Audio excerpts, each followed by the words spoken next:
Amados, vamos abrir a Escritura na primeira carta de Paulo aos Coríntios, capítulo 15. Vamos nessa manhã ministrar uma palavra cujo tema é uma vida em ressurreição. Uma vida em ressurreição. E eu quero solicitar à igreja, e quero também solicitar a você que está em casa neste momento, nos assistindo pela internet, ou que virá a assistir essa mensagem posteriormente pela internet.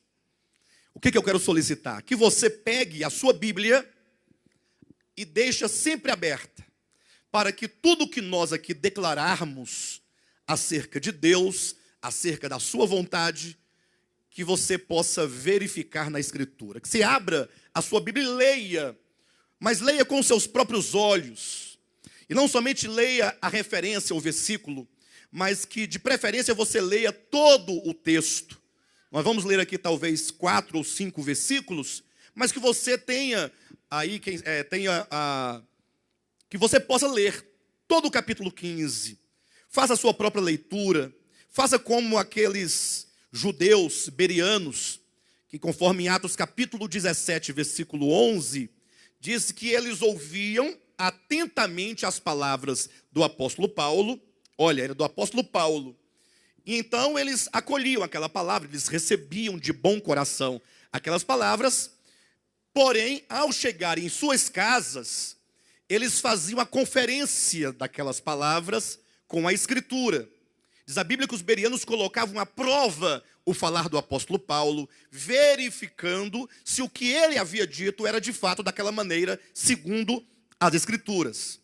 E por que eu estou fazendo essa advertência aos irmãos, aos que nos assistem em casa, ou que nos assistirão posteriormente quando essa mensagem for colocada na internet? Isso porque os irmãos sabem que o Ministério de Volta à Palavra tem sofrido ao longo da sua história algumas resistências, sobretudo por parte do cristianismo, vamos colocar nesses termos. E agora, sobretudo, nós passamos muito tempo da nossa história de igreja, de Volta à Palavra, de ministério, combatendo a teologia da prosperidade. E isso certamente agride muito o sistema religioso, mesmo aqueles chamados, ou sobretudo aqueles chamados evangélicos. E agora, nesses últimos dias, nós estamos trabalhando muito a questão da realidade. Ou seja, estamos saindo das sombras, das figuras, dos rudimentos, ou mesmo dos conceitos, para compreender no coração e no nosso entendimento a realidade da verdade acerca de Deus. Ou seja, existem realidades. Por exemplo, já falamos muito aqui sobre a crucificação, ou a obra de redenção. Só que de um tempo para cá começamos a migrar do conceito para a compreensão no espírito do significado profundo dessa verdade. Como eu posso experimentar redenção na minha vida? Se não por intermédio do Espírito de Cristo, que é o espírito de altruísmo, que é o espírito de abnegação, que sendo ele Deus, não julgou por usurpação o ser igual a Deus, antes se esvaziou e assumiu a forma de homem, a forma de servo. Então nós temos observado e temos colocado isso em relevo, de que a experiência dessas verdades precisam ser acolhidas no Espírito por meio de uma compreensão da sua substância, daquilo que é mais essencial, para deixar de ser uma doutrina para ser então uma realidade espiritual em cada um de nós. Hoje, por exemplo, vamos falar um pouco sobre a ressurreição de Cristo. E então, em razão disso, logo, os inimigos da verdade, eles vão se levantar. Os irmãos concordam ou não? Ou seja, o sistema religioso caído, representado por aqueles líderes, eu não direi por todos os líderes, mas por aqueles líderes que se empenham pela preservação do engano. Aqueles líderes que estão de paletó, de gravata, de calça social, sapato vulcabrais, escondidos muitas vezes por detrás de uma aparência de cordeiro, e que eles não amam a verdade, não desejam a verdade, não buscam a verdade, e quando a verdade então chega às pessoas que estão sob as suas lideranças, eles então se levantam. como tem acontecido recentemente, de um pastor, não sei o nome dele, mas já mandei um recado para ele, e posso mandá-lo agora diretamente, que ele me procure, porque eu quero conhecê-lo pessoalmente. Para que quando eu me referir à pessoa dele, eu possa me referir com propriedade. Para não falar do que não sabe, do que não conhece. Me propus a conhecê-lo para que ele também me conheça. Para que essa pessoa tenha todas as propriedades para falar acerca do ministério apostólico de Volta à Palavra. Esse pastor de uma igreja presbiteriana já pegou a apostila do querigma e ele deve ter assistido pelo menos umas 10 mensagens minhas no YouTube. E eu dou glória a Deus por isso. Que maravilha. Aí ele fez uma apostila de umas 10 páginas para combater o ministério de Volta à Palavra. E distribuiu lá na igreja dele. Só que o nosso irmão querido não sabe fazer a coisa certa. Porque quando alguém quer fazer o mal para o outro, ele faz um recorte da fala de alguém, só que ele faz um recorte de modo a dar a entender outra coisa. Ou seja, faz um recorte para que aquela fala fica fora do contexto, para que dê a entender que há algum tipo de sofisma, de engano. Esse nosso irmão não, o que ele fez? Ele pegou recortes grandes, inteiros, que falam só a verdade. Então, enquanto ele distribui, ele evangeliza. Ele evangeliza. Isso é maravilhoso. Lógico que ele está afirmando que todas aquelas minhas falas ali, ele diz que são todas heresias. Ele está dizendo para as pessoas, olha como é heresia o que ele fala sobre o dízimo.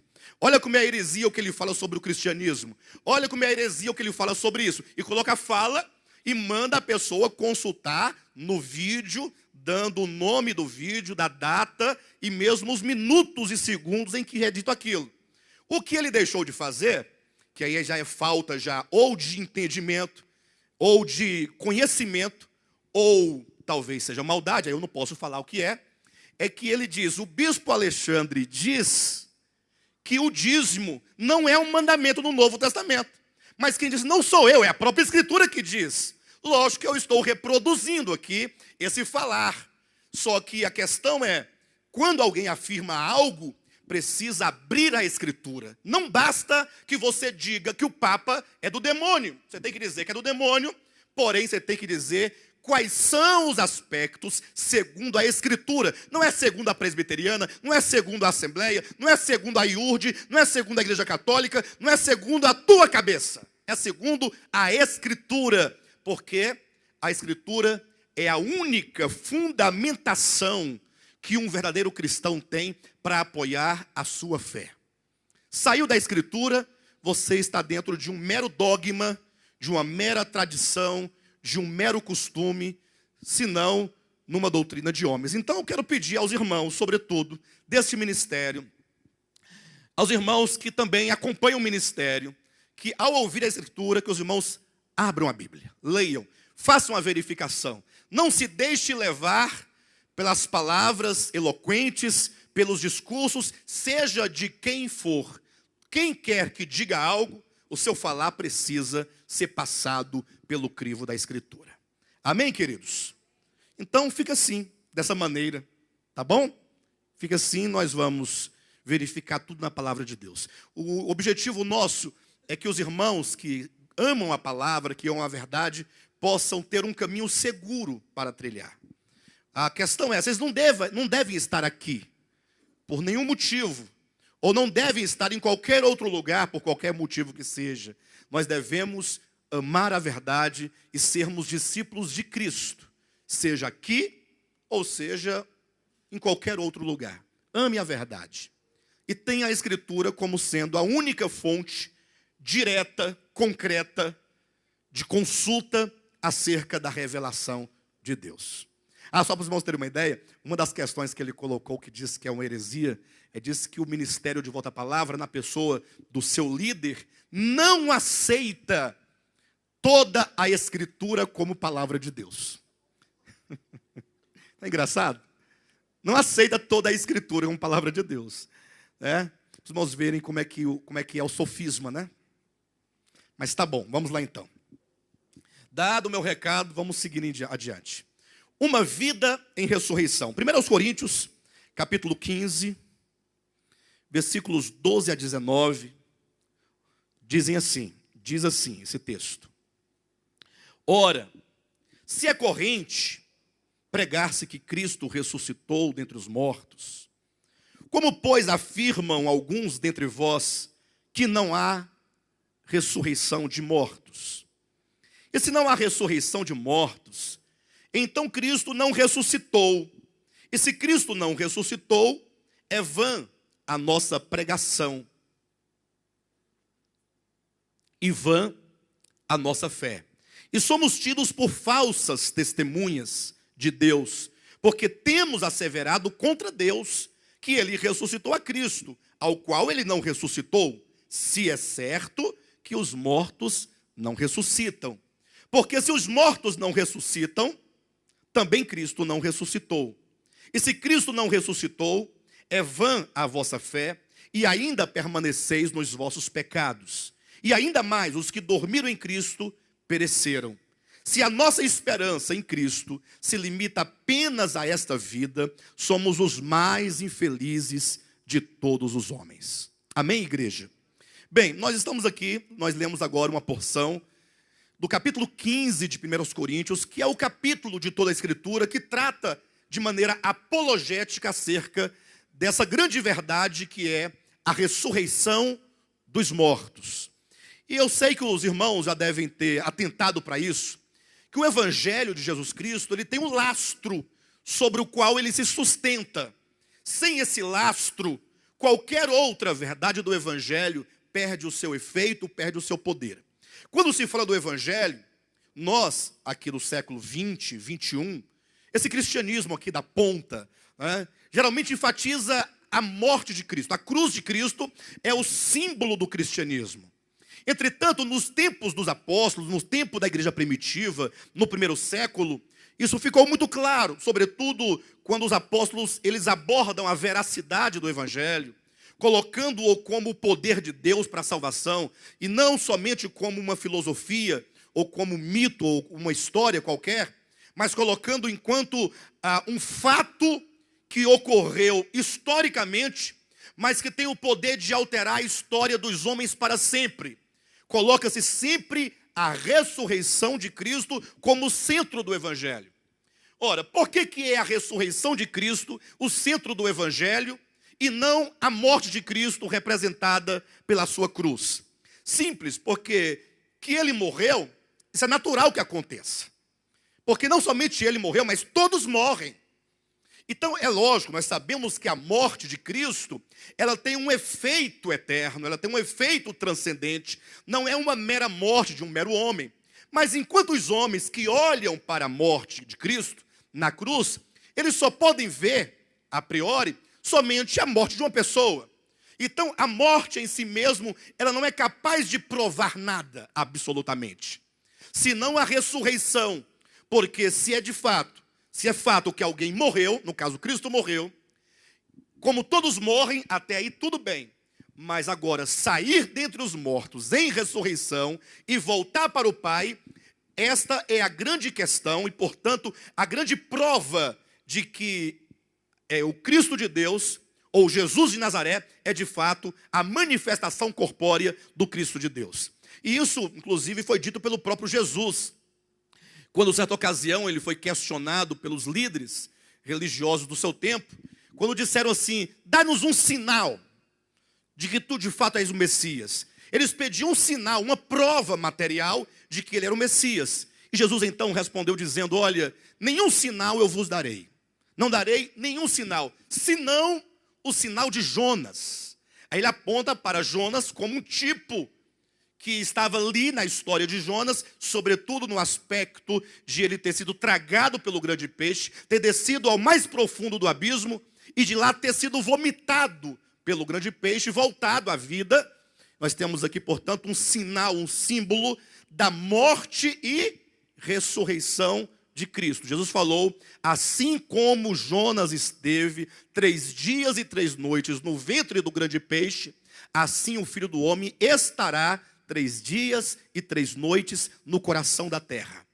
Ou seja, não dá ênfase aqui à morte, porque todos os homens morrem e vão para o coração da terra e lá permanecem. Porém, o Filho do Homem ficaria tão somente 3 dias e 3 noites, o que implica a sua ressurreição. Portanto, a ressurreição de Cristo é a prova categórica da veracidade do Evangelho. Eu sei que tudo o que eu disse até agora pode, inclusive, ser questionado por alguém dizendo, bem, mas isso é o que você diz, é o que a Escritura diz, mas vai lá saber se essa ressurreição é verdadeira ou não. Bem, mas essa questão está no âmbito da fé. Se você crer em Cristo Jesus, a sua salvação, ela depende, então, de passar por esse aspecto da verdade. Se com o teu coração creres, ou melhor, se com a tua boca confessares a Jesus Cristo como Senhor, e em teu coração creres que Deus o ressuscitou dentre os mortos, será salvo. A ressurreição, portanto, é um aspecto fundamental do Evangelho. Não é um aspecto secundário. A igreja precisa, inclusive, resgatar essa verdade e trazê-la de volta ao centro da fé cristã. Não que nós ou qualquer outra igreja não tenha isso. Eu digo que, historicamente, a igreja deixou de lado essa verdade para dar ênfase à cruz, o que não é errado, o que é verdadeiro. Porém, a ressurreição enquanto a prova, enquanto o sinal, enquanto a evidência de que, de fato, o Jesus de Nazaré não foi um mero homem, porém foi a manifestação corpórea do Cristo de Deus. Mas, acima de tudo isso, desse crer nesta verdade, é preciso que nós compreendamos a realidade da redenção, ou melhor, da ressurreição, para que nós possamos ter uma experiência de ressurreição. Haja vista que a Escritura diz que aqueles que se uniram a Cristo, se uniram a Ele na sua morte e na sua ressurreição. Você se lembra quando você foi batizado nas águas? E se você ainda não foi, no sentido daquele rito, mas você deve ter sido no sentido da sua realidade, porque o verdadeiro batismo acontece no espírito, no coração. Aquilo que acontece quando faz aquela cerimônia com os irmãos reunidos é apenas uma manifestação pública e simbólica de um fato ocorrido no espírito daquele que está sendo batizado, daquele que creu. Então, quando você se uniu a Cristo no seu batismo real, ou mesmo quando você ali simbolizou diante do universo, você estava dizendo assim, olha, eu creio na pessoa de Jesus Cristo. Eu creio que Jesus Cristo é o Filho de Deus manifestado em carne e que, portanto, Ele sofreu a morte no meu lugar e Ele ressuscitou para a minha justificação. E eu, portanto, neste momento estou me unindo a Ele na sua morte e me unindo a Ele na sua ressurreição. A vida cristã consiste em união orgânica. Nós não podemos jamais permitir a compreensão de uma vida cristã meramente no âmbito intelectual.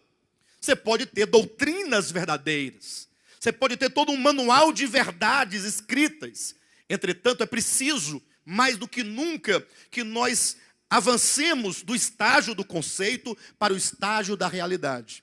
Você pode até defender, eventualmente, que Cristo morreu na cruz, não é, por você. Nós vemos por aí, até nos carros, colocam lá um crucifixo, colocam um crucificado, não é? Fazem via sacra. Em época, né, de Páscoa, de tudo, eles fazem a via sacra, aquela encenação toda. Mas a questão é qual é o verdadeiro significado disso? Como é que eu posso experimentar este poder do Evangelho na minha vida? Aí você precisa então começar a compreender o que foi de fato a ressurreição de Cristo. Então, 2 coisas constituem para nós o caminho para tocar essa realidade. O primeiro é que você compreenda a realidade da verdade. A verdade está sendo apresentada. Jesus ressuscitou. Amém. Mas o que significa no âmbito cósmico esta ressurreição? Em que implica a ressurreição de Cristo? Quando você então, primeiramente, compreender isso, você parte para o segundo passo, que é você começar a tomar posse dessa realidade no seu entendimento, para que vai sendo forjada em você uma nova maneira de pensar, uma nova maneira de conceber o mundo. Porque quando você é transformado no seu entendimento, você então se torna uma pessoa transformada. A transformação não se dá por um milagre, um prodígio exterior a você, como se Deus mandasse do céu uma nuvem, um vento, um espírito, um fogo, e você de repente mudasse de vida. Não, basta você olhar para o mundo cristianizado ou para a sua própria experiência. Falam muito do Espírito Santo, falam da morte de Cristo, da ressurreição de Cristo, falam sobretudo do poder do Espírito Santo. Mas eu fico me perguntando, e cadê esse poder do Espírito Santo? Onde é que está esse Espírito Santo? Calma, não que o Espírito de Deus na Escritura, ou conforme a Escritura, não seja o próprio Deus, no seu poder, ou na plenitude do seu poder, trabalhando para criar e recriar todas as coisas. Porque tudo que Deus cria e que Deus recria, Ele o faz pelo seu Espírito. A palavra Espírito, seja em hebraico ou seja em grego, quer dizer sopro. Esse sopro que dá vida, que traz a vida, que vivifica, que restaura. Quando nós olhamos, por exemplo, Ezequiel, capítulo 37, quando lá fala da restauração profética da nação de Israel, como que aquela descrição profética nos mostra claramente como é o modo que Deus age. Porque foi visto por Ezequiel um vale cheio de ossos secos, o que implica que um exército desceu para aquele vale, talvez numa batalha, e lá eles foram mortos naquela batalha. Imagina um vale, e agora não somente eles foram mortos, mas o tempo se passou, de modo que os cadáveres agora estavam somente os ossos, apenas ossos, agora ossos espalhados, e a Bíblia diz que os ossos estavam sequíssimos, o que significa que há muito tempo havia ali a manifestação, a expressão de uma derrota, a expressão da morte. Então qualquer um que olhasse diria, não, aqui não há esperança para isso, não tem jeito para isso. Foi até Deus perguntando para o profeta Ezequiel, você acha que tem esperança para isso aqui? Você acha que tem jeito para isso? Então quando a morte absoluta consumindo ali aquelas pessoas, aí intervém Deus na história e diz a Ezequiel, diga ao Espírito que sopre dos 4 cantos sobre este vale. Então olha a maneira como Deus trabalha, é o sopro, né? É o sopro divino, que é o hálito divino, que é a vida divina, que cura, que liberta, que salva, que transforma, que dá vida, que ressuscita. Então eu creio absolutamente no Espírito de Deus, o Espírito Santo de Deus nas Escrituras. Quando eu pergunto, onde está esse Espírito Santo tão pregado nos dias de hoje? É porque se fala tanto do Espírito Santo, se diz de tantas manifestações do Espírito Santo, diz que o Espírito Santo está descendo de maneira tão extraordinária que o povo está caindo, o povo não está se aguentando ficar de pé, estão caindo, rolando, estão babando, estão cuspindo, estão se machucando. O Espírito Santo joga na parede, bate as costelas na parede. Tanto Espírito. Mas nós não vemos a mudança da vida que o Espírito Santo traz. O Espírito Santo não é um menino que fica brincando de jogar as pessoas no chão, de ficar falando palavras estranhas que sequer quem fala entende. De repente aparece alguém que diz que interpreta. Aí o indivíduo fala uma palavra 10 vezes e o que interpreta vai dar 30 significados para a mesma palavra. A questão não é se essa manifestação é real ou não. Eu quero saber onde estão os resultados. O desafio, se alguém diz que tem o Espírito Santo, que recebeu o Espírito Santo, então esse Espírito Santo tem que fazer a diferença na sua vida, na minha vida, na nossa vida.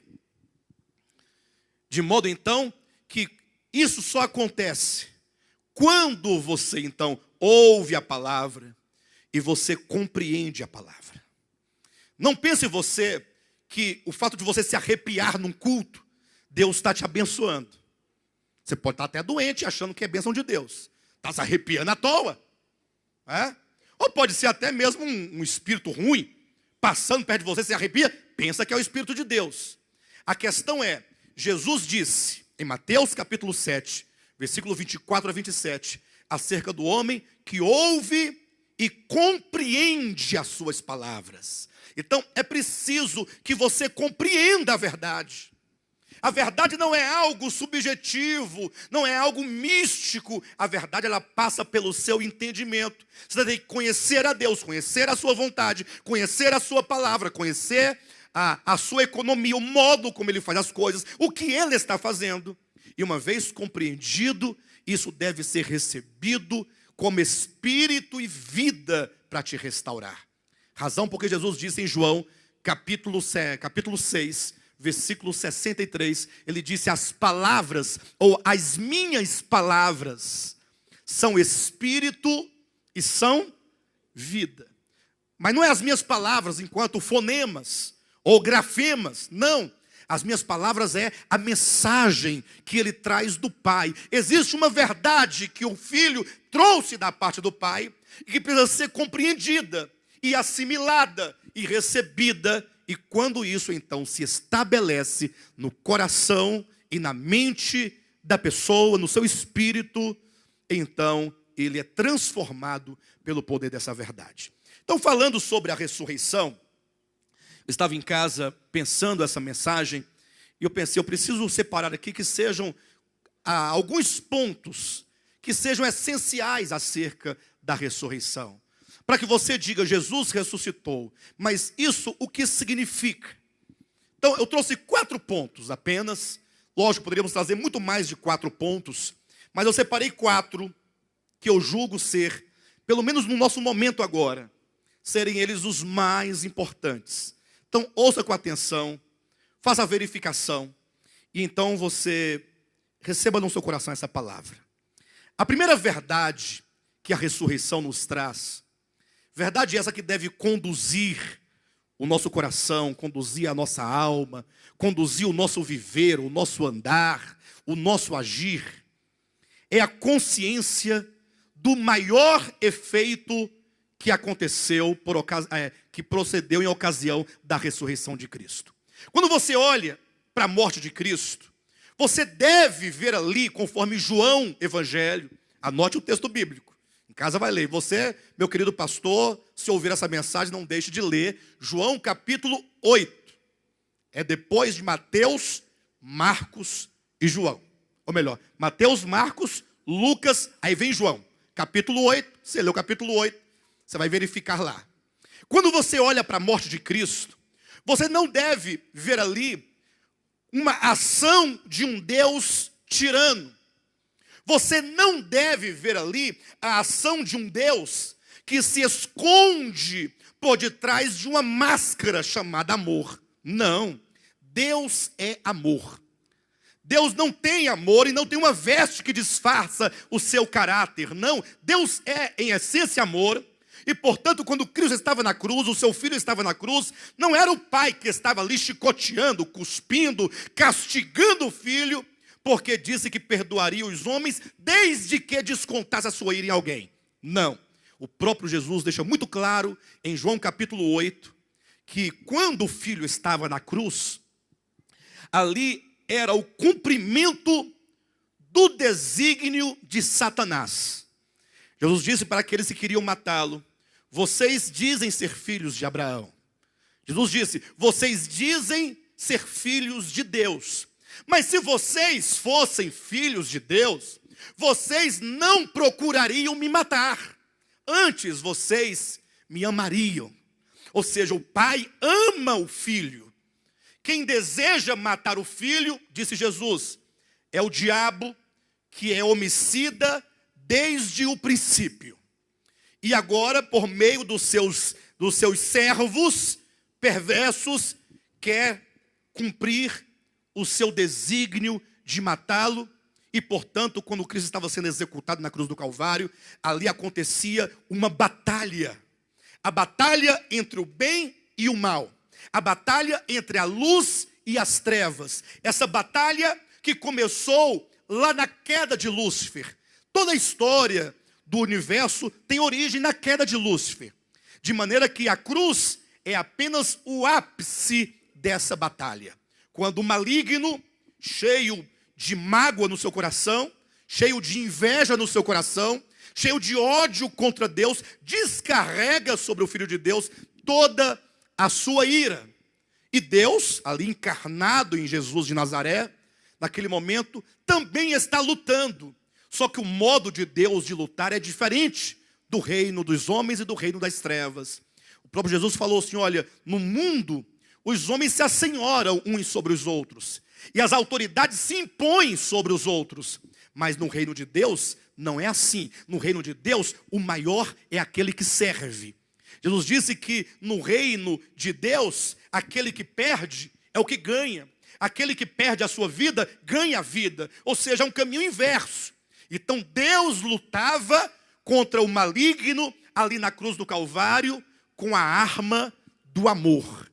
Quando ele então se entregava, ele se dava, ele era insultado, ele era cuspido, ele era maltratado, ele era humilhado, ele era escarnecido, e com toda a pureza do seu coração, ele dizia, Pai, perdoa-lhes. Olha como é claro, perdoa-lhes. Isso que estes homens estão fazendo, lógico, eles o fazem debaixo da vontade permissiva e mesmo diretiva de Deus, mas são eles que estão fazendo este mal. Essa violência sofrida não procede de Deus, procede do mal. Portanto, Pai, perdoa-lhes, porque eles não sabem o que fazem. Então, a arma de Deus é o amor, é o perdão, é a misericórdia. E a arma do maligno é a aversão, é o ódio e é a violência. Então, quando você olha para a crucificação, você vê uma batalha. Só que quando você olha para essa batalha, você não consegue ainda discernir de quem que é a vitória. Porque, afinal, o maligno está descarregando o seu ódio sobre o filho. Ele está satisfazendo os desígnios do seu coração. E o filho, em contrapartida, está amando, está perdoando, está se entregando. No seu rosto não há nenhuma impressão de maldade ou de vingança. Nenhuma. Então aquele que olha esse cenário ainda não vê de quem que é a vitória. Quando Cristo então, ele diz, Pai, está tudo consumado, a ti entrego o meu espírito, e ele morreu. Naquele momento ele foi abraçado pela morte. Naquele momento ele foi tragado pela morte. E não somente isso, mas agora ele vai descendo às regiões mais baixas da terra. Ele desceu ao coração da terra, Mateus 12, 40. Ele desceu até o Hades, ele foi ao inferno, Atos capítulo 2, versículo 16 em diante. E então descendo, ele desceu, é como se ele estivesse sendo tragado pelo mal. Porque o mal, a sua consumação está na morte. É o nível mais baixo do mal, é a morte. Então ele foi totalmente tomado pela morte. O amor, ele foi tragado, ele foi subjugado pela morte. Então você olhando a morte de Cristo por esta perspectiva, quando você então vê a ressurreição de Cristo, que começa desde o Hades, e ele então vai saindo, ele rompe os portões do inferno, e ele vai saindo em ressurreição. E não existe morte, não existe forças, não existem trevas, não existe principado, nem potestade, nem demônio que possa segurá-lo. E ele então vai saindo, ele entra então, chega até a sua sepultura, onde está o seu corpo.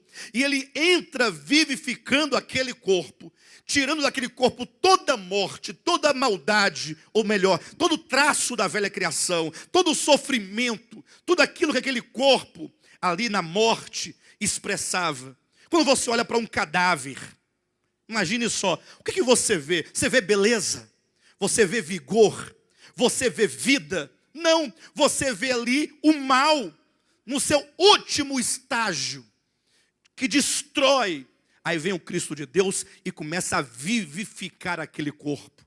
E começa então a tirar daquele corpo todos os traços da velha criação, provenientes da queda do homem.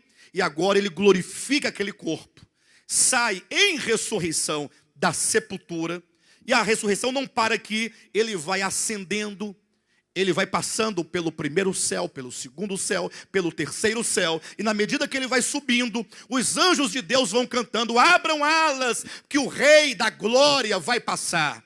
E outro corpo de anjo pergunta: e quem é este rei da glória? E outro responde: é o Senhor dos exércitos. Atenção para essa frase: poderoso nas batalhas. Ou seja, ele está vindo vitorioso de uma batalha, de um conflito. Então, o amor que parecia ter sido derrotado quando Cristo morreu, ele está saindo em vitória. Quando você olha para a ressurreição de Cristo, você vê absolutamente a vitória do amor sobre o ódio. Você vê a vitória do bem sobre o mal. Você vê a vitória da luz sobre as trevas. Você vê a vitória da vida sobre a morte. E essa vitória, em todos esses sentidos, se chama ressurreição. Diga comigo assim: Jesus ressuscitou. Diga: Jesus ressuscitou. O irmão Ronan leu o texto no início aqui, pediu para a igreja repetir. Que se a nossa esperança se limita apenas a esta vida, somos os mais infelizes de todos os homens. Porque se Cristo não ressuscitou, é vã a nossa fé. E nós falamos essa verdade com um desânimo tão grande no início dessa reunião, que parecia que nós éramos de fato os mais infelizes de todos os homens. Porque o infeliz, ele vai dizer assim: se Cristo não ressuscitou, é vã a nossa fé. Seríamos nós os mais infelizes de todos os homens. Não, você tem que dizer: Jesus ressuscitou. Diga com o seu coração, exercite a sua fé, coloque isso no seu entendimento. A grande verdade que mudou a história da humanidade é a ressurreição de Cristo, que é a sua vitória sobre o mal, sobre o pecado, sobre a morte, sobre as trevas, sobre o ódio. O amor venceu. Entenda a ressurreição como sendo esse processo de vivificação e ascensão. Cristo ressuscita, é ele saindo de dentro da morte. E ele vai não somente saindo da morte, mas entrando também na vida, naquele corpo, e vai ascendendo. A ascensão ainda faz parte do processo de ressurreição, porque quando Cristo atinge os mais altos céus, no topo do universo, conforme a Bíblia diz, ele vai acima de todos os céus. Então, é a vida na sua plenitude. É o amor na sua plenitude. É a luz na sua plenitude. É o bem na sua plenitude. Então você precisa acreditar nisso. Veja como são as coisas. Nós, seres humanos, brasileiros nesse momento atual, passando pela crise que nós estamos passando. Aí muitas são as discussões, muitos são os posicionamentos, alguns já desesperançados de que possa haver alguma mudança real, outros esperançosos de que talvez haja alguma mudança real. Alguns querem que o governo continue porque ele vai mudar, outros querem que o governo saia porque entrando outro vai mudar. E às vezes nós depositamos nossa esperança em coisas tão pequenas e tão passageiras. Porque mudando o governo, não mudando, melhorando ou não melhorando, não importa o que aconteça, qualquer coisa que seja parte dessa vida terrena é passageira. Tudo aqui da terra passa. Até o bem aqui da terra passa, o mal da terra passa. Tudo que parece bom ou ruim aqui passa. Entretanto, nós não colocamos muitas vezes a nossa esperança na verdade. A nossa esperança deve estar repousada ou depositada ou estabelecida na grande verdade da ressurreição de Cristo. Você tem esperança porque Cristo ressuscitou. Mesmo quando você olha para você mesmo, assim: poxa, mas eu sou tão ruim, tão mal. Teve uma irmã que assistiu a uma mensagem do estudo de Gálatas na internet. Depois ela comentou num grupo lá do WhatsApp de alguns irmãos: irmãos, acabei de assistir agora a mensagem de Gálatas, e o pastor Alexandre fez uma correção no entendimento acerca do que é a vida cristã, do que é a vida do andar no Espírito. E ela disse assim: eu achei aquilo fantástico, maravilhoso, é a verdade. Entretanto, me dá uma tristeza tão grande, porque, disse ela, eu me sinto tão distante disso. É uma coisa tão bonita, mas eu me sinto tão distante, porque eu olho para mim e eu vejo tantos problemas, tantas dificuldades, problemas no caráter, problemas do coração, problemas da mente.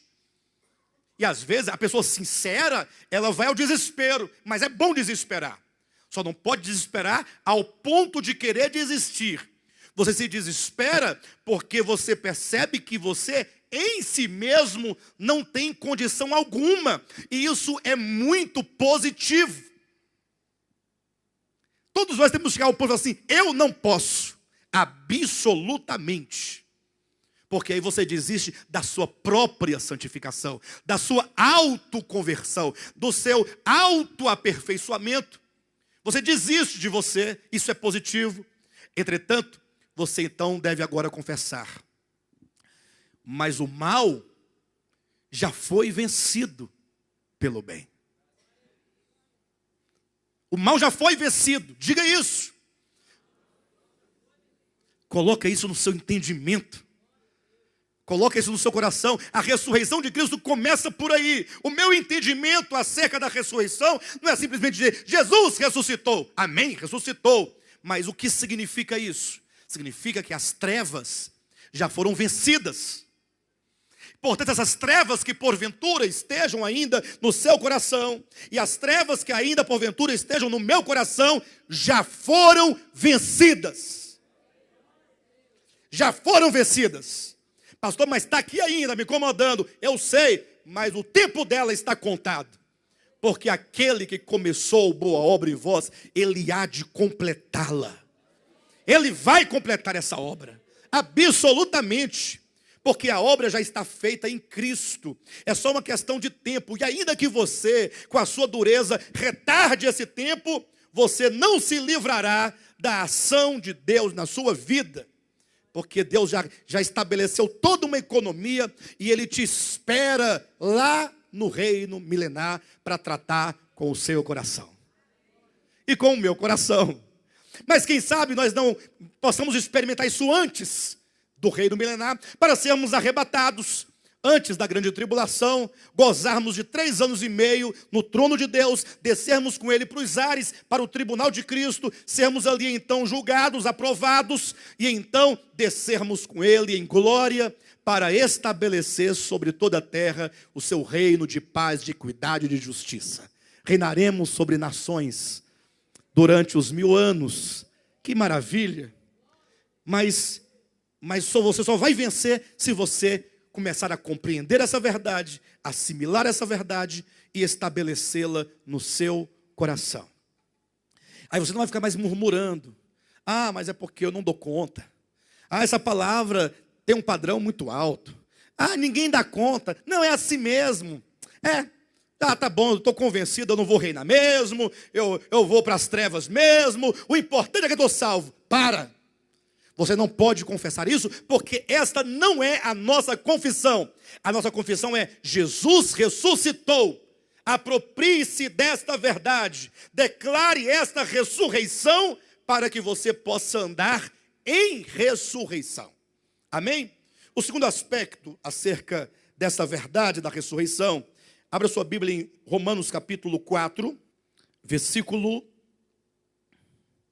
25. Adentrando para o capítulo 5. Diz assim: olha, o qual, referindo-se aqui a Jesus, nosso Senhor, o qual foi entregue por causa das nossas transgressões. Observa como é dito o texto, hein? Ele foi entregue. Entregue a quem?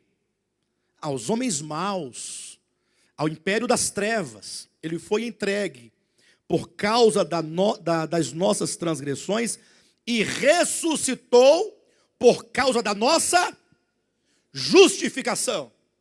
Então, por que Jesus foi entregue? Ele foi entregue por causa das nossas transgressões. Ou seja, todo aquele castigo sofrido pelo Cristo de Deus, foi em virtude dos nossos pecados. Não fossem os nossos pecados, não precisaria de o Filho de Deus manifestar-se na sua obra de redenção.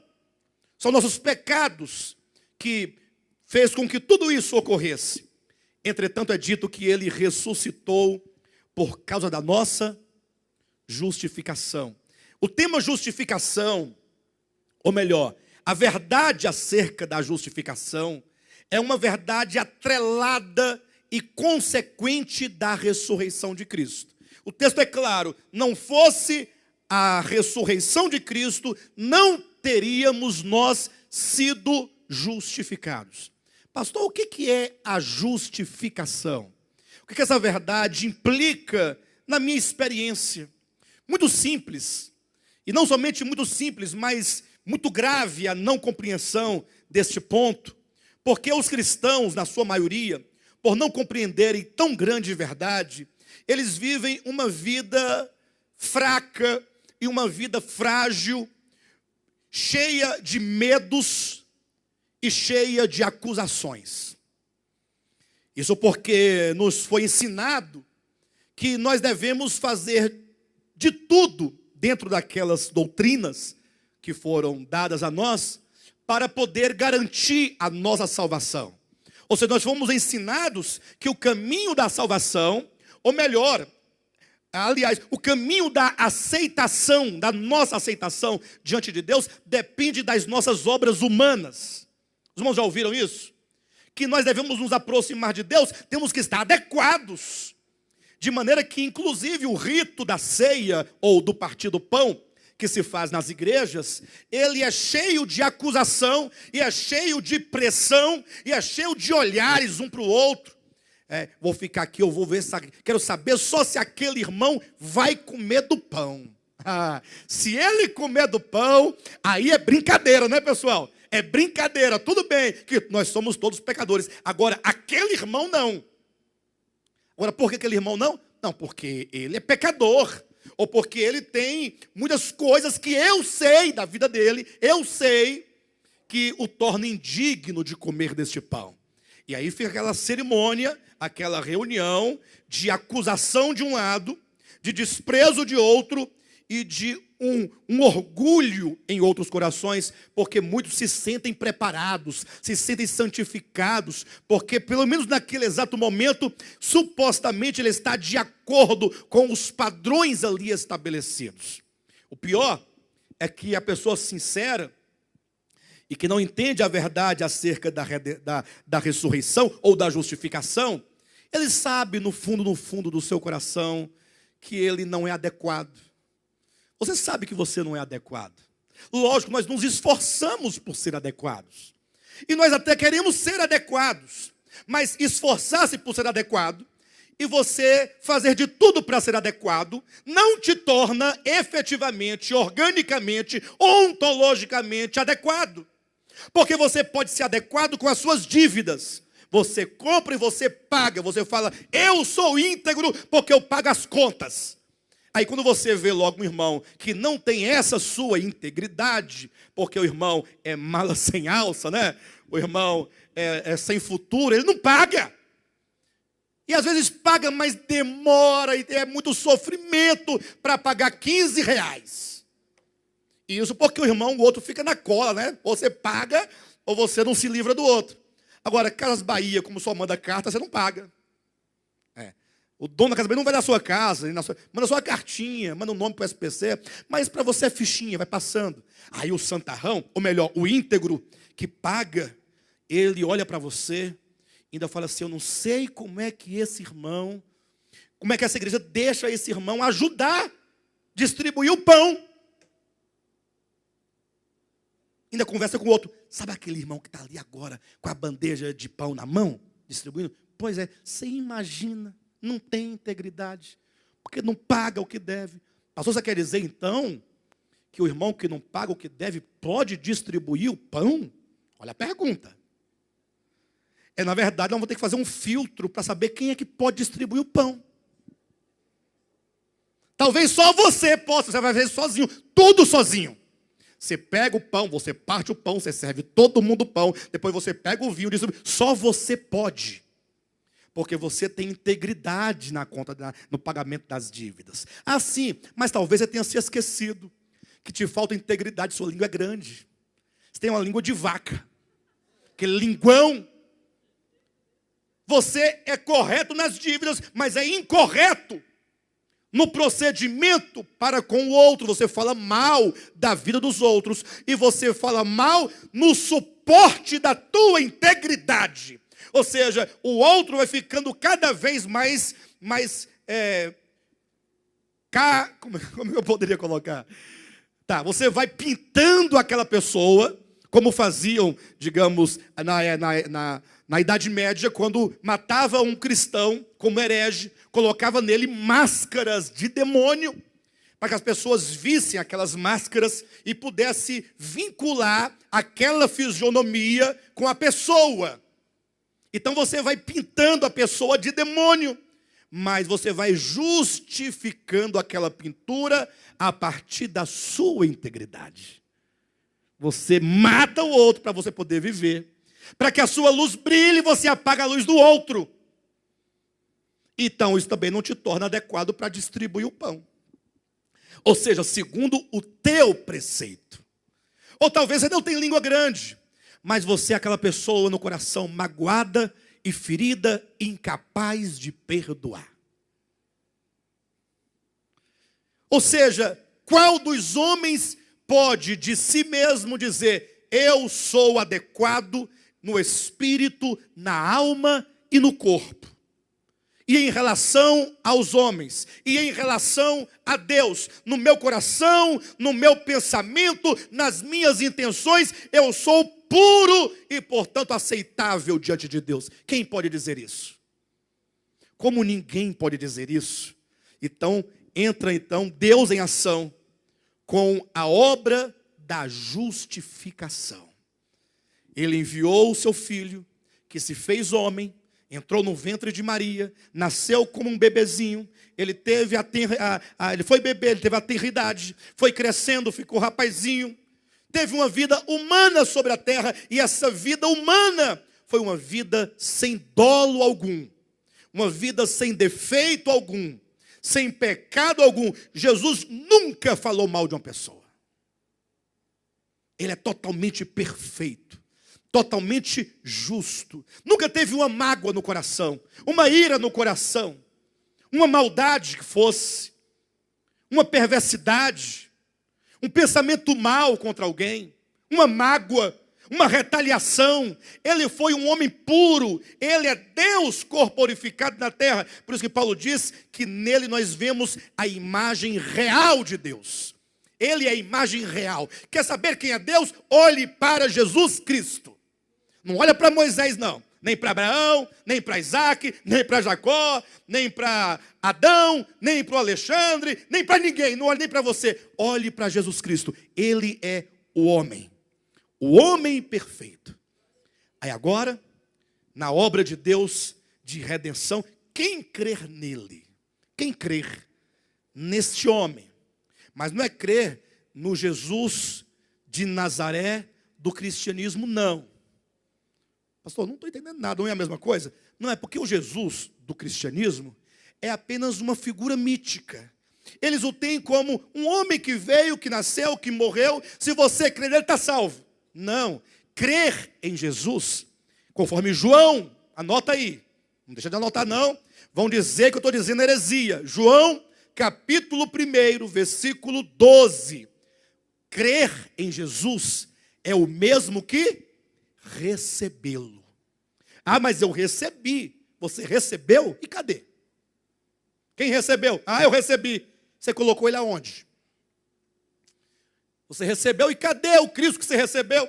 Não, está no meu coração. Mas eu estou olhando para o seu coração, estou vendo inveja, maldade, perversidade, intriga, contenda, mentira. Não é possível que isso seja o teu Cristo. Receber a Cristo.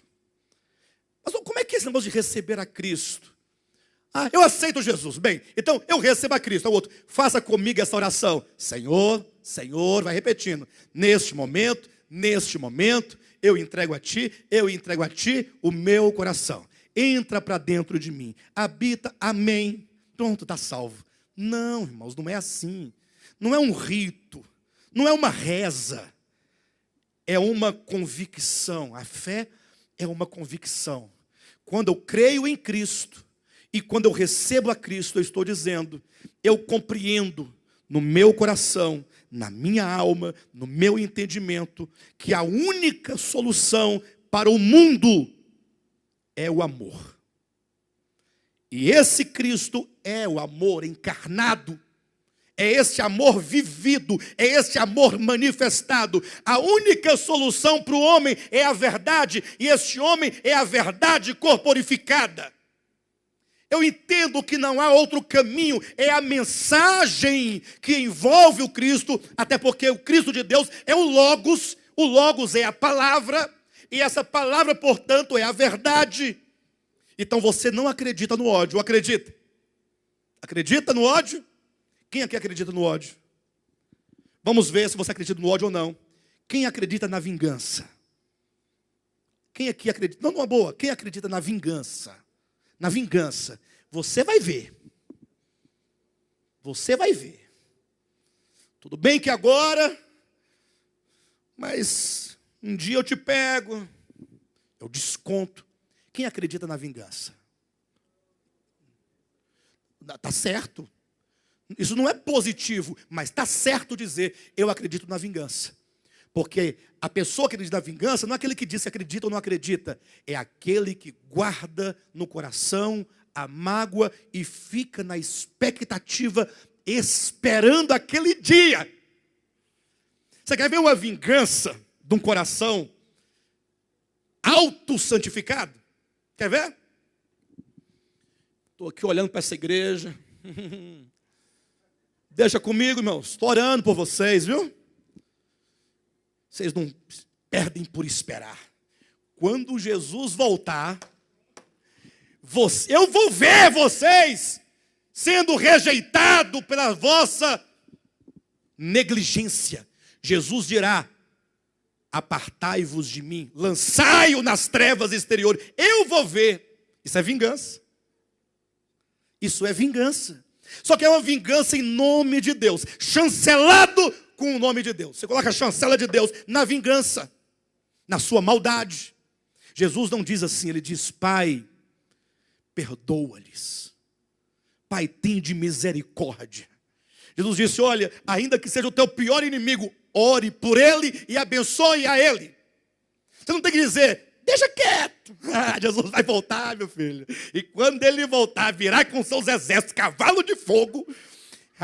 E ele vem tomando vingança contra todos aqueles que não lhe obedecem. Isso é vingança. Ou seja, eu quero que você faça algo, você não faz, mas pode deixar. Bem, mas essa vingança é uma vingança que se esconde por detrás de uma verdade, ou de uma suposta verdade. Agora, tem aqueles que têm a vingança mais descarada. Aquele que fala assim, olha, o fulano fez isso comigo, mas ele não perde por esperar. Pode esperar. Nada melhor do que um dia após o outro. Nada, o seu dia vai chegar. Tem aquele que diz, eu vou me vingar, e procura uma oportunidade de se vingar. Tem outros que dizem assim, não, eu não vou me vingar. Eu vou sujar minha mão com... Eu vou sujar minha mão? Não. Vou ficar observando, porque na terra quem planta... Vou ficar olhando, vou passar a vida todinha. Gasta toda a sua vida de longe, olhando para saber onde vai ser o tombo. Quando vai ser o tombo? Lá na frente ela sofre um prejuízo, sofre um acidente, alguma coisa. Aí a pessoa fala assim, muito bem. Agora eu estou o quê? Agora estou vingado. Agora estou satisfeito. Agora eu tenho paz, porque eu vi a desgraça do outro. Eu vi a desgraça, a miséria do outro. Aí está lá o outro na cama com câncer. Aí fala assim, está vendo? Brinca com Deus, brinca. Vai brincar com Deus? Esse não é o Espírito de Cristo. Você não recebeu a Jesus Cristo. Não. Pastor, eu recebi em 1972. Não, não é verdade. Você não recebeu. Você recebeu um Cristo mitológico do cristianismo. O Cristo de Deus, não. Quem recebe, olha, receber o Cristo de Deus, isso gera um profundo arrependimento. Senhor, como pôde em toda a minha vida eu cultivar no meu coração esse sentimento? E agora veio o Cristo de Deus e Ele mostrou como é que é. Ele mostrou o amor, Ele revelou a misericórdia, Ele revelou o perdão. Receber a Cristo, falar assim, eu sou do lado de Cristo. Eu sou por Ele, eu sou pelo amor, eu sou pelo perdão, eu sou pela graça. Aí você recebeu. Mas falar que recebeu, colocar uma Bíblia debaixo do braço, ir para a igreja todo domingo, daquele jeitinho seu, mas com o coração desse jeito, isso até blasfema do nome de Deus. Então você hoje pode receber. Senhor, eu quero receber a Cristo. Receber a Cristo é isso. Quando você diz, Senhor, aqui está tudo imperfeito, está tudo ruim, está tudo cheio de vingança, está tudo cheio de maldade, está tudo cheio, mas eu recebo. Eu creio nisso, eu creio nesta verdade. Aí o Espírito Santo pode entrar para agir. E Ele vai te ensinar a cada dia esse caminho, que é um caminho que se constrói ao longo da vida, com profundas experiências com Deus. O receber a Cristo, portanto, é constante e é dinâmico. Não é algo que ficou no passado, não. Eu recebi a Jesus, deixa eu ver, qual foi a mesma data? Ah, já sei, foi no dia 2 de agosto de 1985. Tem a data que eu recebi a Cristo. Não, receber a Cristo é todo dia. Crer em Cristo é um exercício de fé em fé, como diz a palavra. Nós somos salvos de fé em fé, uma fé que é dinâmica, que se exercita, que se apropria, que toma posse, que confessa a cada momento. E aí isso vai mudando, isso vai trabalhando, o Espírito de Deus vai gerando Cristo dentro de você. Aí sim. Bem, mas esse Cristo que andou, quando você crer nele, portanto, quando você o recebe, o que acontece? Deus olha para você, porque você o recebeu, porque você nele creu, e Deus diz para o seu Filho, ao Espírito Santo, estou dinamizando para os irmãos entenderem, para os anjos, arcanjos, querubins, serafins, nos céus, para as criaturas viventes, diz para os mundos, todos os mundos criados, diz para o diabo, Satanás, o demônio, para os demônios, para os anjos caídos, principados caídos, potestades caídos, para todos, Deus diz, este que creu no meu Filho é justo. Eu o declaro justo mediante a fé. Quando você se apropria de Cristo, ainda que seja somente uma apropriação no coração, você logo é declarado justo. É declarado justo para todo o universo. Ser justificado é ser declarado por Deus justo, inocente, sem pecado. E é isso, portanto, essa justificação. Aí eu volto ao ponto inicial desse aspecto. Quando você compreende isso, Deus disse que eu sou justo. Rapidamente, só para a gente poder... Marca aí, não tira de Romanos capítulo 5 não, mas vamos aqui em Romanos capítulo 8, versículo 31. Olha para os irmãos verem.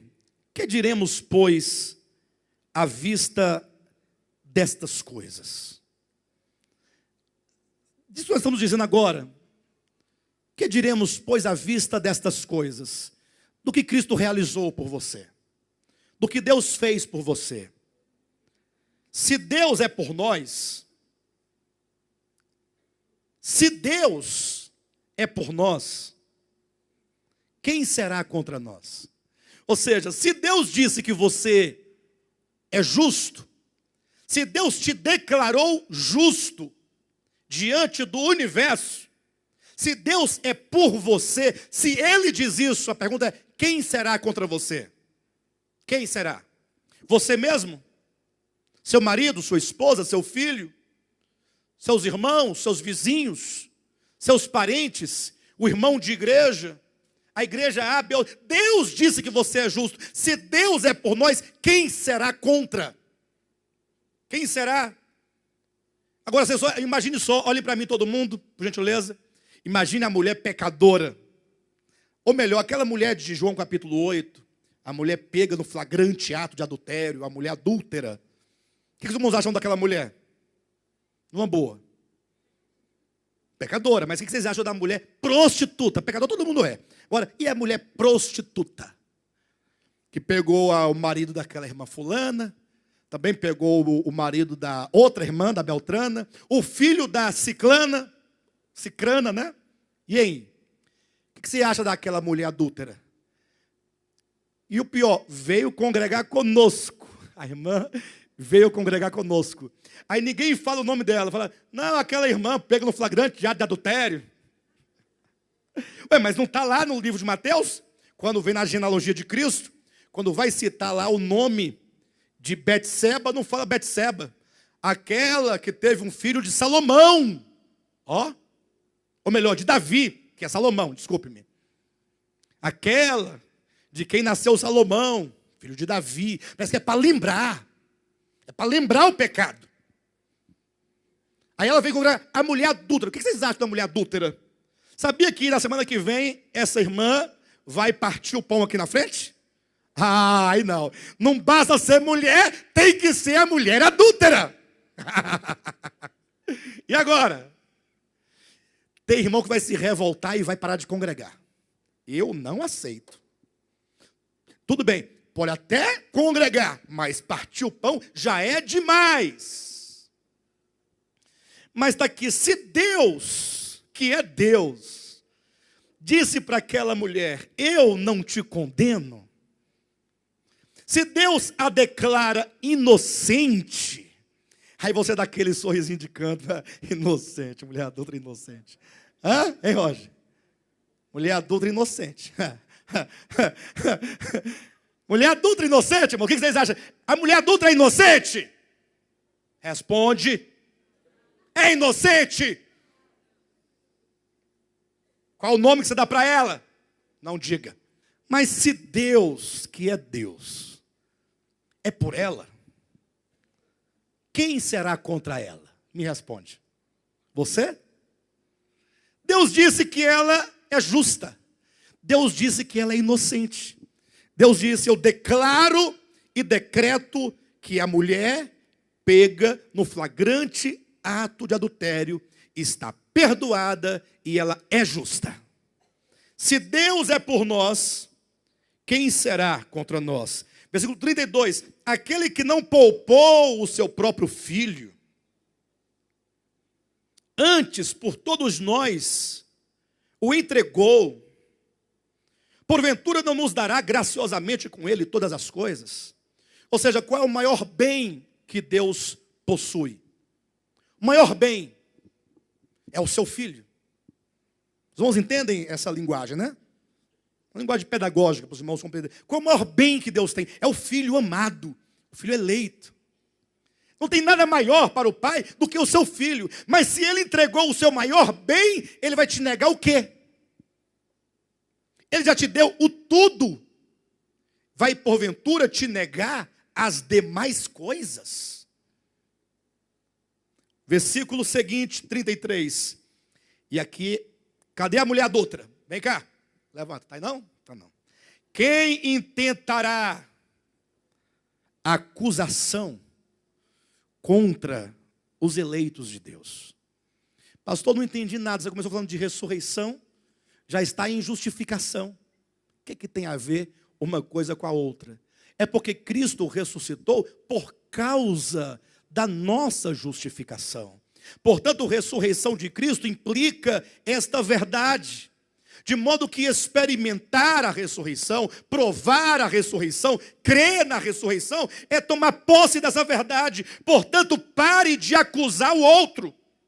Quando você acusa o outro, você está dizendo com as suas palavras, embora implicitamente, eu não creio na obra de justificação e, portanto, nego a ressurreição de Cristo. Toda vez que você acusa, mas eu sei, tudo bem, que Deus perdoa, perdoa, mas que eu sei, você está negando, dizendo eu não creio. Pastor, mas eu creio. Então você o faz na ignorância. A partir de hoje, não faça mais isso. Quando você vir alguém, seja quem for, na condição que for, declare: Jesus ressuscitou.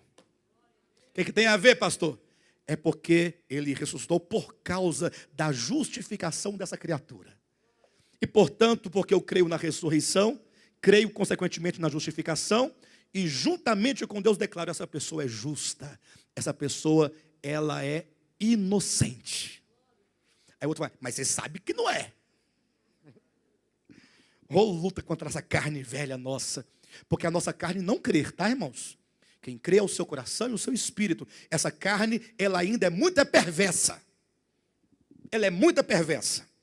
Versículo 33, quem intentará acusação contra os eleitos de Deus? É Deus quem os justifica.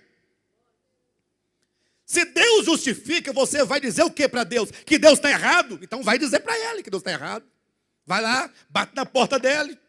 Vai orar de madrugada, 3 da manhã. Como é seu costume. Joelhar de madrugada, todo mundo dormindo. Um bando de preguiçosos dormindo.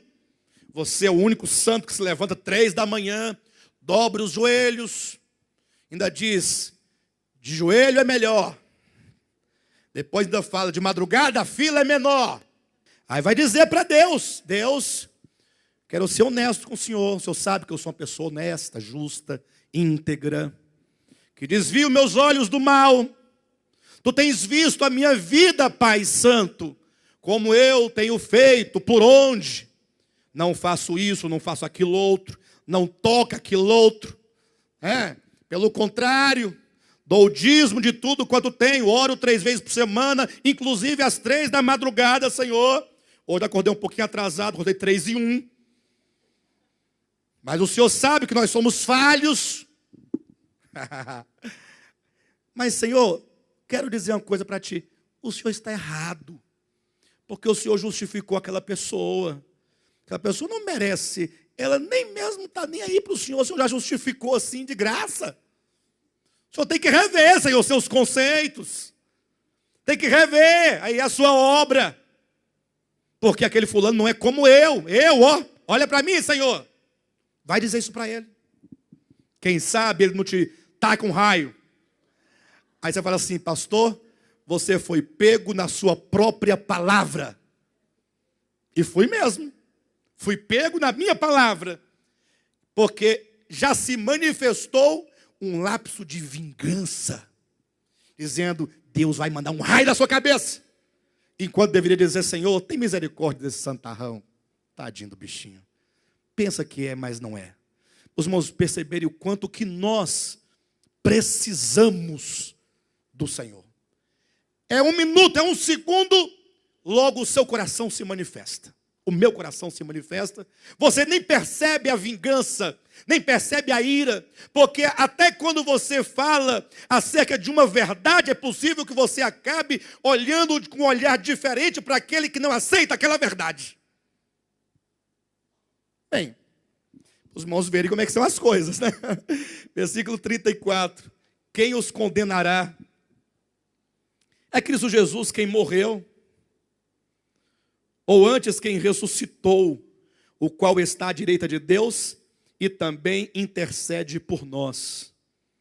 E essa obra é tão bem feita, foi tão bem amarrada, que é dito: quem nos separará do amor de Cristo?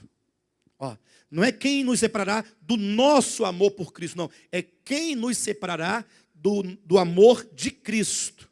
O amor é dele por você. Pode ser que seu amor ainda esteja pequenininho, esteja ainda com problemas, mas é o amor dele por você. Quem nos separará do amor de Cristo? Será a tribulação? Ou angústia? ou perseguição, ou fome, ou nudez, ou perigo, ou espada, como está escrito, por amor de ti somos entregues à morte o dia todo, fomos considerados como ovelhas para o matadouro.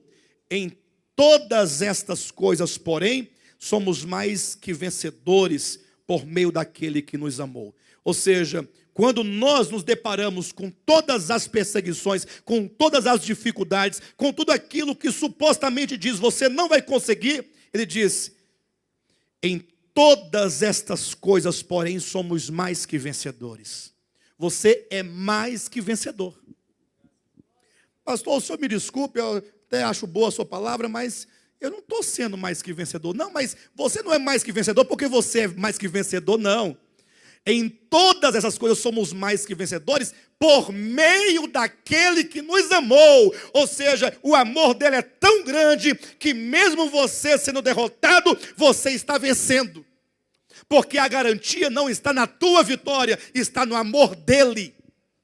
Porque se dependesse da nossa vitória, já estaríamos perdidos. Mas é a vitória dele, é o amor dele que nos é dado. Razão porque diz no 38, porque eu estou certo. Ou melhor, e porque eu estou bem certo de que nem a morte, nem a vida, nem os anjos, nem os principados, nem as coisas do presente, nem as do porvir, nem os poderes, nem a altura, nem a profundidade, nem qualquer outra criatura poderá separar-nos do amor de Deus que está em Cristo Jesus, o nosso Senhor. Nada pode. Pastor, mas nem as coisas do presente? Não. Mas as do porvir? Também não. Nem altura, nem profundidade, nem o demônio, nem o Satanás, nem a sua carne, nada poderá separar. É só uma questão de tempo. O Senhor está trabalhando, está agindo. É certo que esse caminho, ele é um caminho longo, às vezes doloroso. O processo é doloroso e longo, mas o Senhor vai concluir essa obra. Portanto, quando eu creio na ressurreição, eu declaro a minha justificação. E aí é quando o apóstolo Paulo, volta um pouquinho para o capítulo 5, ele diz no capítulo 5 de Romanos, versículo 1, ele diz qual é o resultado do coração que crer na ressurreição de Cristo. Deixa eu perguntar para vocês creem na ressurreição de Cristo?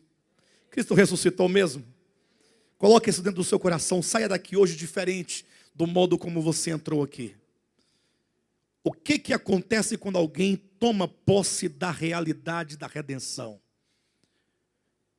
Versículo 1 do capítulo 5. Justificados, pois, mediante a fé. Em outras palavras, uma vez que você foi justificado, foi tornado justo, uma vez que você foi declarado justo, mediante a fé, o que acontece? Temos paz com Deus. Você tem paz com Deus? Você não deve ter medo. Você não deve viver sob acusação. Pastor, mas eu estou me acusando aqui, mas é porque eu errei. Mas eu sei que você errou. Deus sabe que você errou. Deus sabia que você ia errar. Antes de você existir, já te conhecia. Ele sabe, inclusive, dos teus erros futuros. Isso não é uma justificativa, nem apologia aos nossos erros.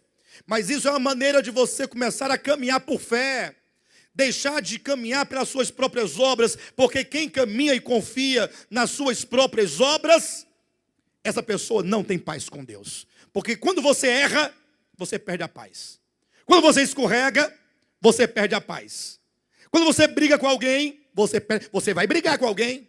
Pastor, não, vai, mas cedo ou mais tarde vai acontecer uma situação, você vai ter um problema com alguém, e você vai saber que você é capaz de xingar alguém, de desprezar alguém. É hora que você tem que lembrar da obra de redenção, de ressurreição, de justificação. Aí você, Deus disse que eu sou justo, me declarou justo. Mas mesmo assim é pela fé, não é pelas obras. Eu fui declarado justo, portanto, eu tenho paz com Deus. Então aquela pessoa também foi justificada, também tem paz com Deus. Então vem cá, por que nós vamos ficar assim? Vamos orar juntos e vamos provar, experimentar essa paz que excede todo entendimento. O cristão que vive sob acusação, que vive sob o medo, tem medo da morte, porque não sabe o que vai acontecer do outro lado. Tem medo da vinda de Cristo, tem medo de tudo. Não, eu tenho que ter tempo para poder resolver meus problemas. Lógico, temos que resolver os problemas, uma questão administrativa. No âmbito, portanto, porém, da salvação, você não pode ter medo. Tenho paz com Deus. Mas para você ter paz com Deus, você precisa entender a ressurreição e as suas consequências. Uma delas é a justificação. Aí você tem paz com Deus, aí pronto. Aí não importa o que aconteça, você tem paz. Vamos ao terceiro ponto. A ressurreição, Atos capítulo 13, rapidamente. Abra a sua Bíblia, você que está em casa, vocês que estão em casa, pastores, assistindo a este vídeo. Você missionário, evangelista, apóstolo, crente, servo de Deus. Pega a sua Bíblia também aí. Você que está assistindo pela internet agora, verifica na sua Bíblia. Não deixa de verificar, não. Para que você não acrescente mais pecados ainda. Então você verifica, olha e fala só o que convém. Aí dá certo. Atos capítulo 13, versículo 32 e 33. Nós vos anunciamos o evangelho da promessa feita a nossos pais. Como Deus a cumpriu plenamente a nós, seus filhos, ressuscitando a Jesus, como também está escrito no Salmo 2: Tu és meu filho, eu hoje te gerei. Os irmãos viram a ressurreição aí? Como Deus cumpriu a nós, os seus filhos, cumpriu a promessa que foi feita a nossos pais. Essa promessa que está lá no Salmo 2, quando profeticamente, falando acerca da ressurreição de Cristo, diz: Tu és o meu filho, eu hoje te gerei. Interessante que, quando no Salmo de número 2 diz essa palavra, logo as pessoas pensam, se Deus diz, eu hoje te gerei, eles pensam no nascimento. Aí logo, ao aplicar isso a Cristo, vão procurar aplicar ou ao nascimento cósmico do Cristo de Deus, o que não é verdade, porque o Cristo de Deus é eterno, não tem princípio de dias nem fim de existência, ou vão colocar ao nascimento em carne, ou a encarnação do verbo. Porém, a Escritura diz que eu hoje te gerei, este gerar é o gerar do novo homem em ressurreição. Ou seja, quando Cristo ressuscitou, ali foi gerado o novo homem. O novo homem que há de reinar sobre toda a terra. Inclusive, este foi um ponto em que o amado pastor, ao se referir na apostila, disse que é uma heresia. Disse que eu falo que o homem de Gênesis 1:26 é Cristo. É um homem profético. Isso que eu digo. Mas é a Escritura que diz, se nós lermos Gênesis 1:26, Salmo de número 2, e você lê então Hebreus capítulo 2, versículo 5 em diante, a própria Escritura vai dizer que aquele homem, Adão, embora um homem histórico, um homem real, porém era um homem profético, era uma sombra, era uma prefiguração. Romanos 5,14. Como prefiguração, ele representava o homem por excelência, que vai de fato reger toda a terra, que vai encher toda a terra, que vai governar sobre toda a terra. Afinal, tudo foi feito não para Adão, em Adão, por Adão, mas tudo foi feito por meio de Cristo, em Cristo e para Cristo. É para ele, tudo converge no Cristo de Deus. O novo homem, portanto, foi gerado, uma nova humanidade foi gerada por ocasião da ressurreição de Cristo. Naquele dia, no momento da ressurreição, quando ele sai dali do sepulcro, saía o novo homem, do qual você faz parte, do qual eu faço parte. Este novo homem gerado em Cristo, presta atenção, ele está sendo, ele está sendo, ao longo de toda essa história, dentro de um longo processo, ele está sendo formado em mim e está sendo formado em você. Lembram lá de Gálatas capítulo 4, versículo 8, quando o apóstolo Paulo diz, 4:19, salvo engano, de Gálatas, quando ele diz, até Cristo ser formado em vós. Cristo está sendo formado.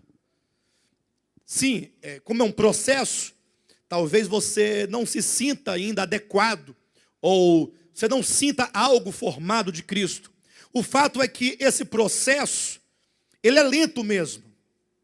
Sim, nós devemos cooperar com Deus, abrindo o coração, o entendimento, buscando para que isso aconteça dentro de um processo normal, para que sejamos nós vencedores até a segunda vinda de Cristo. Mas o fato é que esse Cristo de Deus, orgânico, está sendo formado em cada um de nós. Nós estamos sendo conformados à imagem de Cristo. Você tem fé e coragem para declarar alto e bom som, assim, ó, eu estou sendo conformado à imagem do Filho. Diga assim, Cristo está sendo formado em mim. Que maravilha. Logo, esse grande homem, que é a nova humanidade, Cristo cabeça e a igreja seu corpo, estará completamente formado, completamente glorificado, e aí este novo homem há de se manifestar em toda a terra. Veja aqui alguns versículos que nos dizem exatamente isso. Como podemos nós experimentar isso? Capítulo 7 de Romanos, abra sua Bíblia, versículo 6. Como podemos nós experimentar, como podemos nós provar esta bênção da ressurreição, esse gerar do novo homem, como é que isso acontece na minha experiência, no meu viver, como que eu posso começar a tocar essa bênção? Eu, Alexandre, você, hoje, essa bênção do novo homem, proveniente da ressurreição de Cristo. Olha aqui, Romanos capítulo 7, versículo 6. Agora, porém, libertados da lei, estamos mortos para aquilo a que estávamos sujeitos, de modo que servimos em novidade de espírito e não na caducidade da letra. Então, tudo começa daqui. Nós morremos, atenção, para o mundo, morremos para a velha vida. E agora, portanto, essa vida de ressurreição em nós, que nos torna, que nos faz novo homem, afinal nós morremos com Cristo e ressuscitamos com Cristo, nos leva a caminhar não por intermédio da lei. Portanto, coloque de lado a lei. Essa também foi outra acusação, né, da carta que veio, dizendo que eu chamo os princípios elementares de Cristo de dispensáveis. Mas não sou eu, é Hebreus capítulo 6, versículo 1. É só você ler quando Paulo diz, deixemos de lado, palavra dele, vai falar com Paulo, os princípios elementares da doutrina de Cristo. Mas talvez o irmão tenha certa razão quando disse isso, porque ele não sabe o que são os princípios elementares da doutrina de Cristo. Quando a pessoa não sabe o que é isso, ela vai se ofender em alguém dizer que deixe de lado esses princípios elementares de Cristo. Ofende. Mas se ele entender que isso diz respeito aos rudimentos, que eram doutrinas que falavam de Cristo, mas que não eram Cristo, apenas apontavam para Cristo, como sombras e figuras e profecias, deixe de lado aquilo que apenas apontava e avancemos para a realidade que é Cristo. Aí dá certo. Então, agora nós vivemos não mais pelos rudimentos, não mais pela letra, não mais pela lei. Vivemos agora em novidade de vida. Vivemos agora por meio do Espírito, como diz o texto, de modo que servimos em novidade de Espírito. Então, onde é que está o nosso viver e o nosso serviço? Está no Espírito. Agora, que tal a gente corrigir um pedacinho a questão de Espírito? Porque isso foi tão mistificado, a questão do Espírito. Espírito humano, Espírito, Deus é Espírito, então sim, que isso ficou uma coisa longe da gente. O Espírito. Sim, mas como é que é servir em novidade de Espírito? O que quer dizer isso? Em novidade de Espírito. Aí você fica lá, não, eu estou em novidade de Espírito. Aí você aperta o olho para ver se você consegue se situar nessa atmosfera do Espírito. Aí você fica assim andando devagar, se policiando, para ver se você entra nessa esfera do Espírito.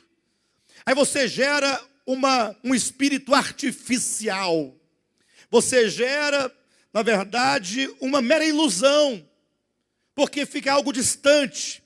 Quando fala do Espírito, é algo muito próximo de nós, muito simples. Querem ver algo?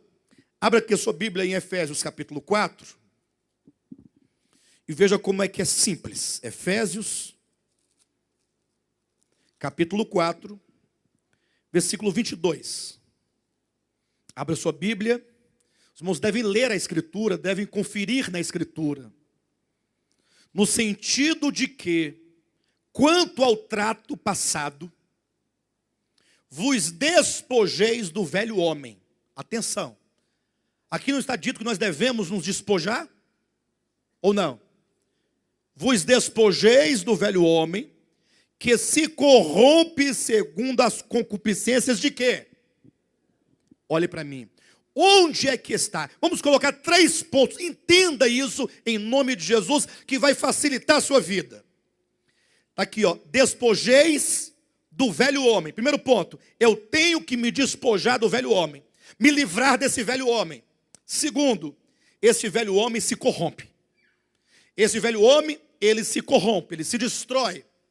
Agora, onde é que está esse velho homem e esse corromper-se do velho homem? Como é que eu posso entender isso de maneira prática? Onde é que está isso? Olha o texto. No sentido de que, quanto ao trato passado, vos despojeis do velho homem que se corrompe, segundo as concupiscências de quê? De quê? Do engano. Onde é que eu resolvo o problema do velho homem? Quando você é liberto dos enganos. Todo o problema está numa mente enganada, numa mente iludida, numa mente seduzida. Razão porque Cristo disse, e conhecereis a verdade, e a verdade vos libertará. Esta verdade clarifica o entendimento, que te traz a ciência de Deus, a consciência de Deus, a consciência da verdade. Você está livre. Não será mais cativo do engano. O velho homem perde o poder sobre a sua vida, porque o que vincula o velho homem sobre você é o engano no seu entendimento. Tanto é que o contrário disso também é verdadeiro. Versículo 23. E vos renoveis. Se despoja do velho homem e agora se renova. Quem quer se renovar? Quando ao trato passado, vamos largar para trás o velho homem. Esse velho homem que se corrompe segundo o engano. Agora, vamos nos renovar. Quem quer andar em novidade de vida? Verdade? Você quer mesmo andar em novidade de vida? Que bom, eu também quero. Como fazer? Nós devemos servir a Deus em novidade de espírito. Só que você fica buscando esse espírito. Cadê esse espírito? Tanto é que inventaram tanta coisa em torno do espírito humano, do espírito de Deus, que na ânsia de ter uma experiência real, elas simulam, elas fecham o olho, começa a orar e vai invocando. Ela quer receber alguma coisa. Vem. Aí vem um negócio lá, não sei lá, sente, aí treme, aí cai, o coração palpita. Na verdade, na maioria das vezes, uma manifestação da sua própria psique, que foi induzida por um momento E pelo engano, a pessoa quer, e fala em línguas que ela inventou, ou que ela aprendeu. É verdade. Inventou ou aprendeu. Pastor, já sei, você não acredita no dom de língua? Acredita na Bíblia? Da Bíblia eu acredito. Não acredito nessa invenção que o pessoal foi falando por aí, criando. Aí sai dali, para de tremer, coração para de palpitar, volta à velha vida. Aos velhos problemas, aos velhos vícios, às velhas mágoas. No momento do transe, não lembra disso. Saiu dali, tudo está no mesmo lugar. Nada foi mudado. Nada foi mudado. Absolutamente nada foi mudado. Pastor, então, é de fato esse espírito, essa coisa, como é que eu faço? Está aqui, ó, vos renoveis. Capítulo 4, versículo 23. No 22 diz, nós devemos, quanto ao trato passado, nos despojar do velho homem que se corrompe segundo as concupiscências do engano. Ou seja, mesmo as concupiscências da carne, elas têm origem no engano. É o engano que te leva a essas paixões desenfreadas. Aí você conhece a verdade que te liberta. E agora, versículo 23, e vos renoveis no espírito do vosso entendimento. É o entendimento. Deus é sábio. Deus não criaria a razão para depois jogá-la fora, para depois não usá-la. Você é um ser racional. Deus te deu razão, entendimento, para depois apagar sua mente, para você poder receber a Deus, ficar lá, depois Ele solta você, volta a razão de novo. Aí Ele tira a sua razão, você fica no seu transe, aí Ele solta a sua razão, aí você volta de novo, mesmo lugar. Tá igual o povo que vai no centro, né, receber os bichos lá, recebe, depois vai embora. Volta à vida. Não muda nada. Vos renoveis no espírito do vosso entendimento. Para encerrar esse ponto, Romanos, capítulo 12, falando do novo homem, amados, do novo homem. Capítulo 12, versículo 1 e 2. Rogo-vos, pois, irmãos, pelas misericórdias de Deus, que apresenteis o vosso corpo por sacrifício vivo, santo e agradável a Deus, que é o vosso culto racional. E não vos conformeis a este século. Não se conformar, não ser moldado por esse século, é o que diz em Efésios capítulo 4. Despojeis do velho homem. Despojar-se do velho homem é o mesmo que não nos conformarmos com esse século. Entenderam? E não vos conformeis com este século, mas transformai-vos. Nós temos aqui duas ordens. Não vos conformeis, mas transformai-vos. Em Efésios 4 diz o quê? Despojeis do velho homem e renoveis. Vos renoveis no espírito do vosso entendimento. Então lá, despojar e renovar. Aqui, não se conformar a este século, porém, devemos nos transformar. E aqui é uma ordem, transformai-vos. Olha para o seu irmão. Diga para o seu irmão, transformai-vos. Você precisa se transformar. Há uma ordem. Não é porque eu estou esperando a obra acontecer. Um dia Deus vai fazer a obra. Não, Ele já está fazendo. Já está fazendo. Transformai-vos. Pastor, como posso eu ser transformado? Como eu posso agir no sentido de ser eu transformado? Transformai-vos pela renovação da vossa mente. Na medida em que você conhece a Cristo. Você conhece a Cristo. O que é conhecer a Cristo? Eu conheço a Cristo. O que é conhecer a Cristo? Não, me apresentaram Cristo. Me apresentaram, pregaram para mim, me apresentaram. Sim, mas conhecer a Cristo, o que é conhecer a Cristo? Senão que você a cada dia vai assimilando a sua vontade, vai assimilando a sua verdade. A verdade de Deus é a verdade que Ele propôs como solução para o problema do mal. Entenda que existe um problema no universo. Existe Deus e o seu reino, existe o reino das trevas e o seu reino. Tudo que você pensar e imaginar está dentro de um conflito entre esses dois lados.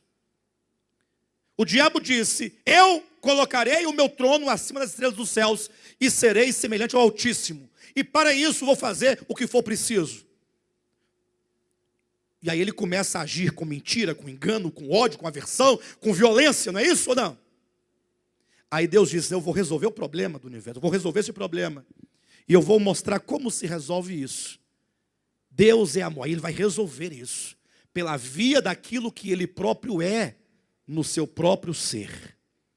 Receber a Cristo é receber esta verdade, é não pactuar-se com a verdade do maligno.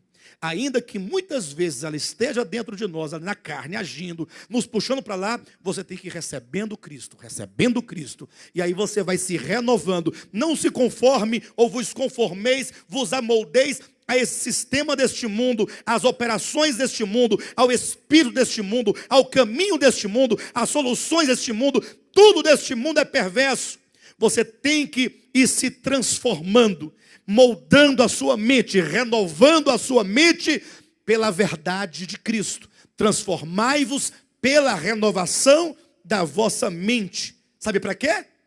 Para que experimenteis qual seja a boa, perfeita e agradável vontade de Deus. Amém, queridos?